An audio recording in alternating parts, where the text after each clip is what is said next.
es que haya un pueblo dispuesto de corazón. Porque lo que más ha hablado Dios en este tiempo es de disponer el corazón. No importa lo destruida que esté su vida, no importa los conflictos que usted esté viviendo, no importa lo que usted esté pasando, no mire las ruinas. Porque si el pueblo allá frente a la ciudad de Jerusalén, cuando vieron la ciudad como estaba, al mando de Nehemías, en ruinas, si hubieran decepcionado y mejor se hubieran vuelto a Babilonia, hermano, Dios no hubiera podido cumplir con su propósito.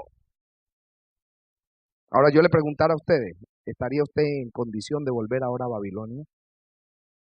¿Le gustaría volver allá que le den una parte en el culto? ¿Eh? Lo pongan a predicar. ¿Te ve, hermano? ¿Cómo vamos a volver atrás? Ahora, ¿qué tenemos que hacer? Pararnos. No, hermano, hay un camino por recorrer. Hay un camino que tenemos que seguir. La restauración está en marcha. Hay un tiempo, mi hermano. Mire, a mí me ministra mucho lo del paralítico de Bethesda. Estuvo paralizado ¿cuánto tiempo? 38 años, hermano, ahí esperando. No, él tenía más años. 38 años llevaba en el estanque. Era más viejo. Oiga, 38 años o toda su vida, pero 38 años esperando. Porque puede ser que usted nació aparentemente que en el Evangelio, pero nadie nace en el Evangelio. La gente nace en una cama, no en el Evangelio.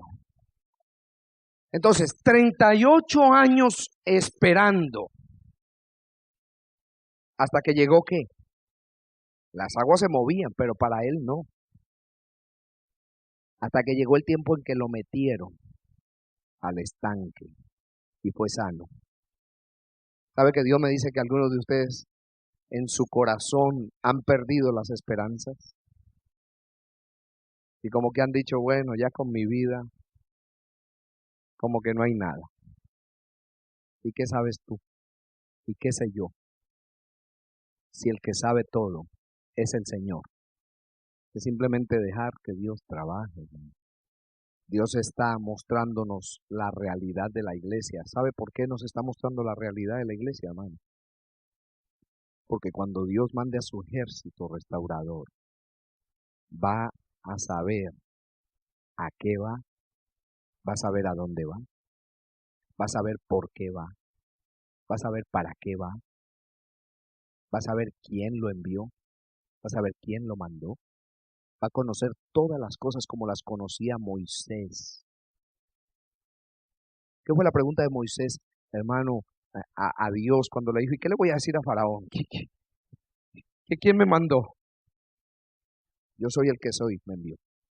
Él tenía que saber quién lo enviaba, para qué lo enviaba, a dónde lo enviaba, a quién lo enviaba y qué era lo que tenía que hacer. Bueno, porque mucha gente anda haciendo obra para Dios y no saben ni siquiera quién los mandó. Porque no conocen al que los envió. Y yo tengo que conocer muy bien al que me envió, hermano. Tengo que saber. ¿Y a qué me mandó? ¿Qué es lo que le está haciendo aquí, hermano? ¿Para qué me está poniendo unos mensajes en la mano? Para que yo oiga eso. Hermano, eso no me va a capacitar a mí. Porque el que capacita es Dios. Pero Dios lo va a hacer con esa palabra. Porque esa palabra me va a limpiar, me va a lavar, me va a limpiar de argumentos, me va a limpiar de las estructuras. Me va a limpiar de Egipto y de las estructuras. ¿Por qué? Porque yo tengo que ser limpio de dos cosas. De Egipto y la mayoría de ustedes estuvieron en estructuras. La mayoría. Y les metieron estructura al desayuno, al almuerzo y a la comida. Y es más, les fue tan difícil y a algunos les ha sido tan difícil empezar a meterse en la vida del reino. Que a veces quieren hacer y el Señor viene y se le mete por aquí. Y cuando quieren por otro lado, el Señor se le mete por el otro lado. Y así empieza. Porque Dios está ahí, hermano. Y porque Dios lo llamó para eso. Y va a llegar el tiempo en que Dios comienza a encomendarle pequeñas cositas y le va a poner en el corazón lo que tiene que hacer. Y usted va y lo hace y va haciendo pequeñas labores, como Pablo comenzó a hacer pequeñas labores. Hasta el día en que Dios le dijo, ahora ya, yo te probé aquí y aquí y aquí y aquí y aquí y aquí. Y ahora entonces estás listo, estás preparado. Ahora entonces vas a ir no en tu poder, sino en mi poder. Ahora tú vas a ir en mi nombre, no en tu nombre. Ahora tú vas a ir en la autoridad mía, no en la tuya, ni en la de ninguna organización, ni en la de ninguna institución, sino que vas a ir en la autoridad del Rey de Reyes y del Señor de Señores.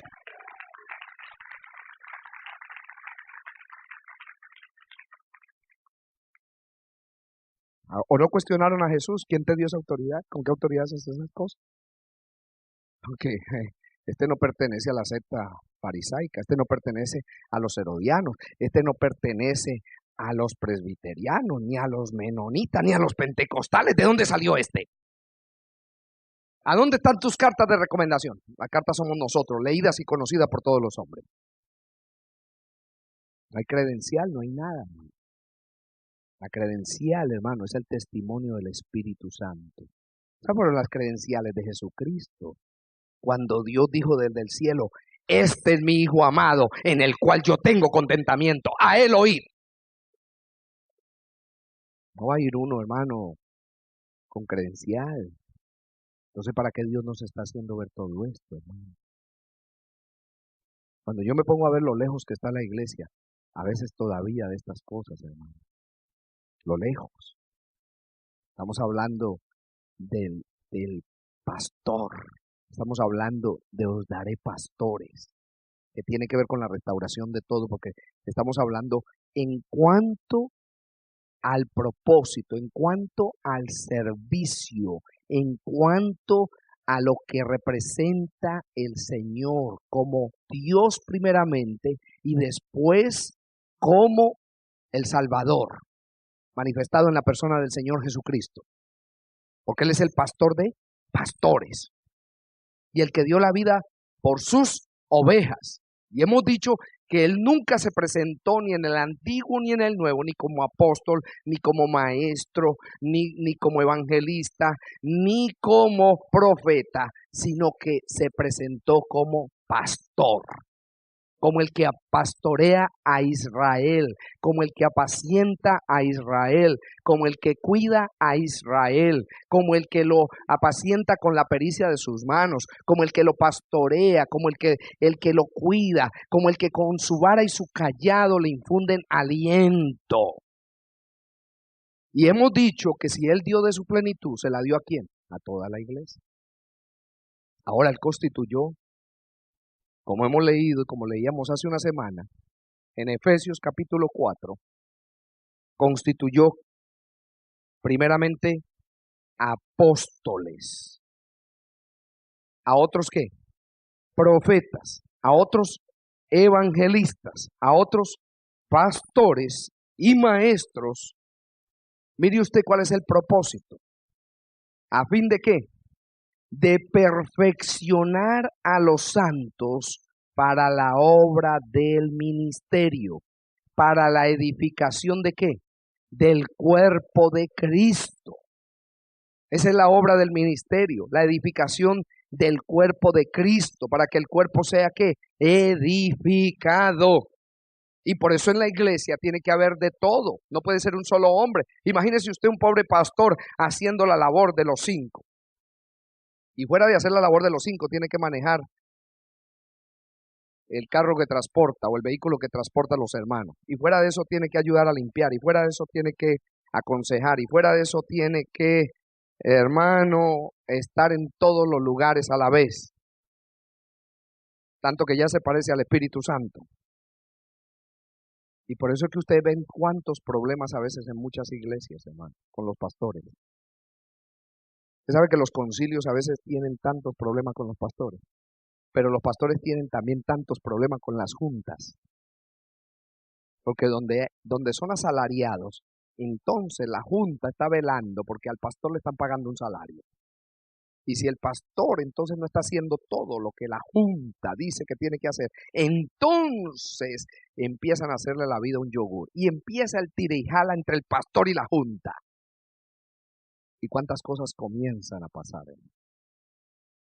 Y como es un asalariado, hermano, y si no le alcanza el salario, pues él empieza a rejugar y a hacer otra cosa. Y empiezan a pasar cosas. Y empiezan a suceder cosas. Y por eso es que Dios nos habla a nosotros, hermanos, de lo que Él quiere restaurar. Los 5 ministerios, ya dijimos nosotros, Dios, hermano, comenzó a restaurarlos, o comenzó mejor, no a restaurarlos, sino que los implantó, los, los constituyó. ¿Qué hizo Él? Los constituyó. ¿Qué es constituir algo? Es formarlo, es establecerlo. Y entonces, si eso fue lo que estableció Dios, ¿por qué no se ve eso hoy en la iglesia? ¿No hay hombres llamados de Dios? ¿Sabe que Dios siempre ha llamado hombres? Hay hombres llamados por Dios, pero lamentablemente, hermano, las organizaciones los tomaron y los pusieron ellos. Por eso es que Dios está restaurando a muchos siervos. Yo estoy seguro que aquí hay muchos hermanos que ya eran los tremendos ministrando, con unos dones preciosos. Y ya habían ido a Marte y a Júpiter y a Saturno y a no sé dónde. ¿Sí o no? ¿Y entonces por qué están sentados aquí? ¿Qué pasó? Los bajaron del cohete y ahora los sentaron en el burro. ¿Usted ve por qué Dios hace las cosas? ¿Y para qué Dios hace las cosas? Porque Dios quiere levantar a sus verdaderos instrumentos. Y este fue el tiempo que tocó. Tocó con nosotros. Le tocó a usted y me tocó a mí. Y es un privilegio, hermano, que Dios haya comenzado este tiempo, porque ahí nos damos cuenta que esto está en los albores ya, que esto está en el amanecer, que esto está, hermano, en el tiempo de maduración, donde ya Dios está madurando su propósito y donde esto está a punto de reventar, hermano, en una generación de verdaderos siervos y siervas de Dios, para que la iglesia sea establecida como fue establecida en el primer tiempo, en el tiempo apostólico. Y por eso es que habla la Biblia, que la gloria postrera será mayor que la primera.